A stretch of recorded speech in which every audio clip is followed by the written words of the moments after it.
ஈரானுக்கு எதிராக Israel, America இரண்டு நாடுகளும் களமிறங்கி போர் புரிந்து வருகின்றன. அமெரிக்கா இஸ்ரேலின் கூட்டு தாக்குதலில் ஈரானின் உச்ச தலைவர் அயதுல்லா அலி காமேனி கொலை செய்யப்பட்டார். இதனால் இப்போதைக்கு போரை முடிவுக்கு கொண்டுவர மாட்டோம் என சூளுரைத்து ஈரான் தொடர்ச்சியாக தாக்குதல் நடத்தி வருகிறது. இந்த போரில் ஈரானுக்கு ஆதரவாக சீனா, ஸ்பெயின், ரஷ்யா, வடகொரியா நாடுகள் குரல் கொடுத்துள்ளன.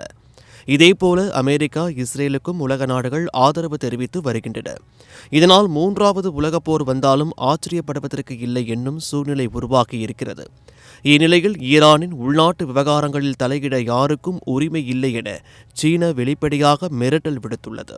இதுகுறித்து சீனாவின் வெளியுறவுத்துறை செய்தி தொடர்பாளர் குவோ ஜியாகுன், ஈரானின் புதிய உச்ச தலைவர் முஸ்தபா காமேனியை எந்த வகையிலும் குறிவைப்பதை சீனா எதிர்க்கிறது.